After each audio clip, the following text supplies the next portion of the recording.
Here we have a very nice item indeed, very heavy as well.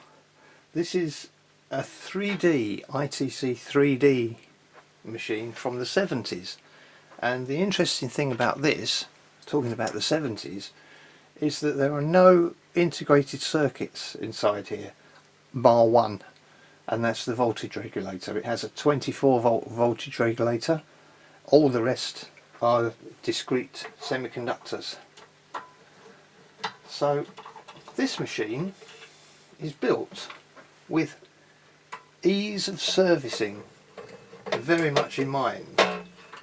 So basically the front folds down, you have access to all the back of the switches to replace anything. I've replaced these switches and the indicators. They're not quite right, but they look right, and they're quite these switches are fine, all in good condition. And so the great thing about this is each mechanism actually slides out, and there are two plugs at the back, so you unplug those and the capstan stays in place, and there's a cutout for the capstan to go, but all the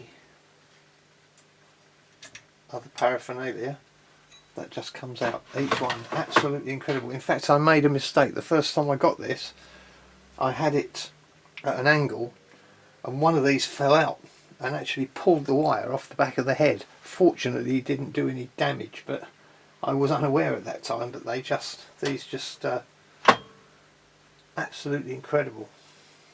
Absolutely incredible. That one doesn't slide out, that one's actually screwed in, but that's because it's got stuff mounted on the underneath of it.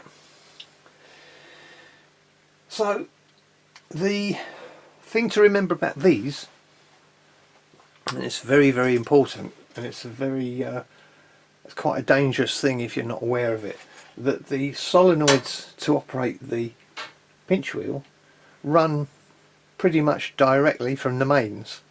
So we've got the mains goes into a bridge rectifier and then into smoothing capacitors underneath. So if you're going to do any work on this, those capacitors need to be discharged. There are 3 capacitors, one for each coil, but they're all connected via chokes, via inductors. So if you discharge one, you discharge the lot, but it's still worth checking each one individually that they are discharged, because that won't be good. You need to know that, because although there is a mains transformer in here, I'll show you in a minute, the mains transformer is quite small and wouldn't have the power to operate the solenoids. So let's just give you a bit more of a view. So I've taken the screws from the cover and we are going to remove it. What can I say? Excellent access. Let's just show you the this is one of the audio boards. So we just unplug the heads and the board comes out. Look at that. And there's not an IC to be found anywhere on there. Let's get a bit more. There we go. And we've got controls for EQ and level. So EQ level on one channel, EQ level on the other, stereo channels. And this board with the inductors is for the tones. That detects the different tones. That's the Q tone, the secondary tone, and I think the tertiary tone, the third tone, which is a tone that you can use for many things. So here is the underneath of the machine. Now I've not discharged these capacitors. So these are the 3 capacitors which hold the very high voltage, or the high voltage. These 2 capacitors are lower voltage capacitors, which I've replaced and put them in the original cans.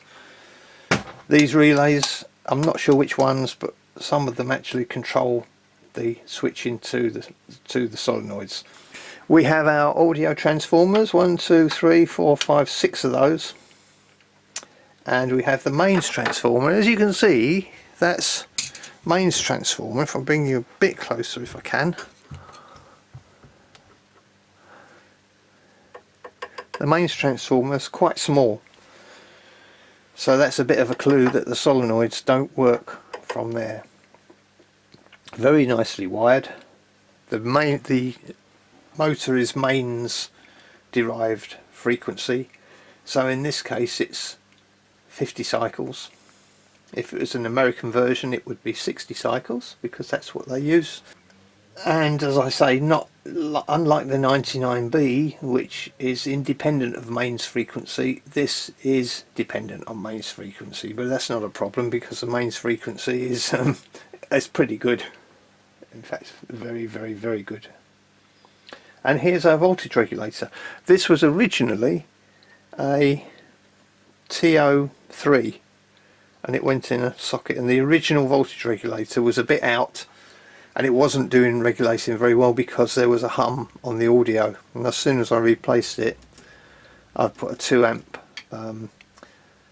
7824 in there, and that seems to be doing the job okay, so I'm going to leave that in there.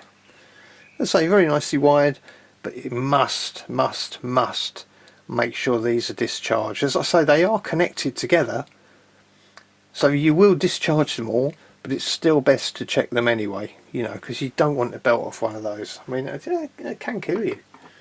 Can kill you. And we don't want that. But the thing is so well made. In fact, you've got to be careful when you're manipulating it on the bench, because if that slipped out of your hand and your finger was underneath, that could break your finger. So very, very nice machine. I've got this one to almost perfect. The motor bearing is noisy. I'll show you in a minute how noisy that is. You'll be amazed how noisy it is. It's like a ship's engine room. And the other thing is, one of the channels on the heads is open circuit, and I've had that before on ITC machines. They got very high impedance replay heads, and so the wire is very, very, very, very thin, and it's prone, especially with age, it's prone to sort of going open circuit. Nothing you can do about that. So let's just plonk the back on. So let's plug it in and demonstrate the motor. Can you hear that?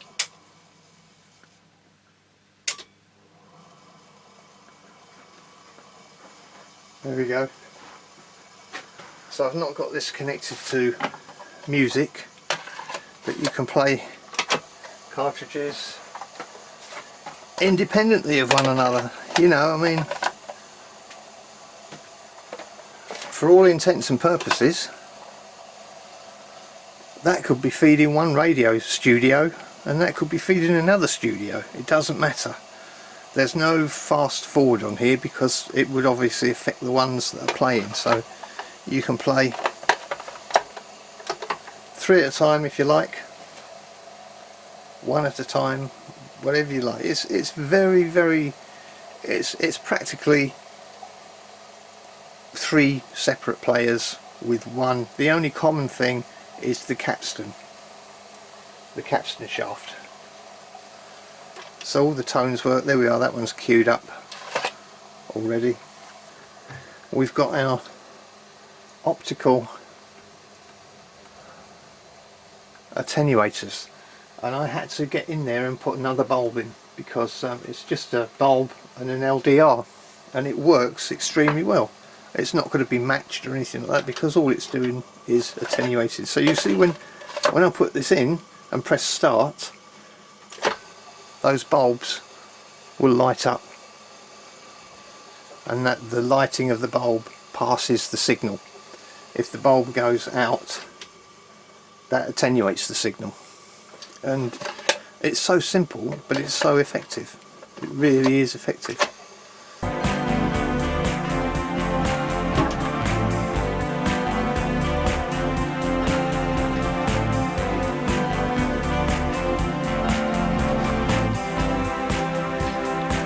So this should be a competition, shouldn't it? Guess which cartridge is providing the music.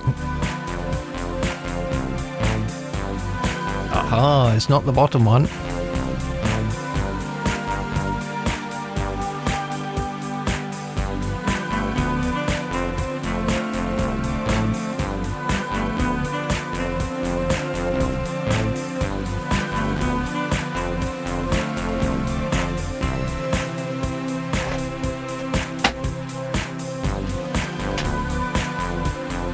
So it must be the top one.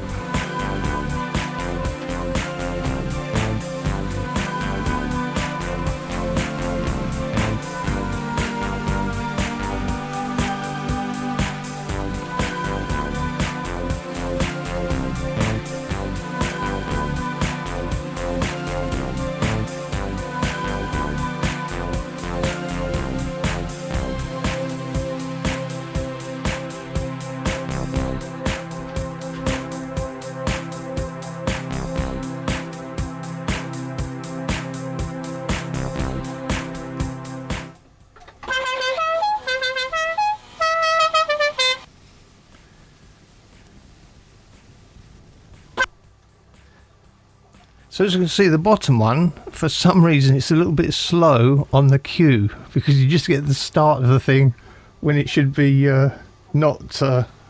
let's do it again and see if it does it again. I've got several things. It's not just one air horn and then it goes around the loop and it goes back to that one. I've got several all in a row. So let's see if it does it on the next one.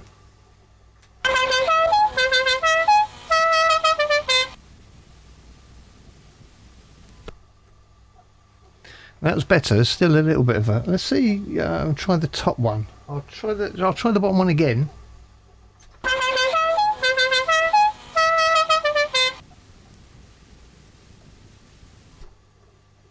That was okay that time. It might just be that the pinch wheel was... the roller was a bit sticky, because you can alter the damping on them as well, so that the roller will come up more slowly. If you're in a really quiet environment, I suppose that would pay if you could get them to start without the clunk. Because if you got it on the fastest non-damped, there's a little bit of a clunk. Let's try it in the top one.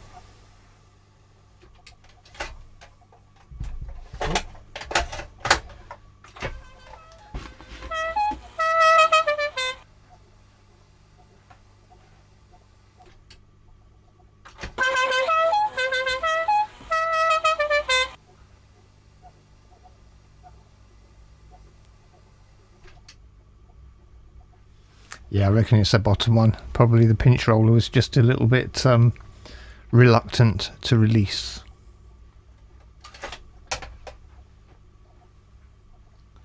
So there we are, not 99B, the 3D triple cart player by ITC out of Illinois, Bloomington, Illinois. It's Blues Brothers country, I believe, isn't it? Illinois, Chicago, the surrounding districts. I mean, they got around in that whole police car, didn't they? They certainly got around. Well, thank you very much for watching. I hope that was fairly interesting and informative. And I'll keep you posted with some other interesting stuff.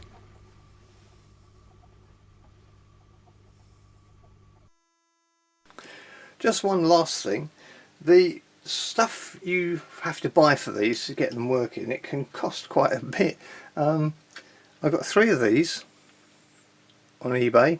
These are for the control signals, and these were really reasonably priced. So I bought these on eBay, and I bought this one on eBay. This is one of the audio plugs.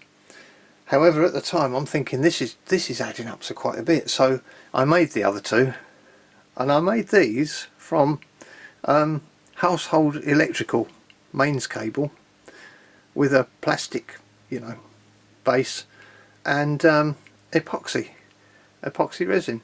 That doesn't look half as pretty as that one, admittedly, but they do the job perfectly. And because they're quite pricey, about, I don't know, tenner each, which is fine. You know, you can't get them anymore, so people charge, and that's fair enough, supply and demand and all that. But the only trouble is it does mount up. You know, you're almost spending as much on the plugs and socketry as you have on the machine, which is fine.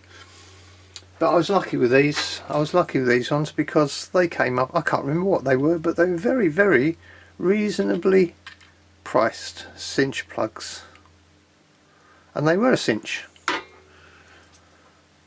So there we are.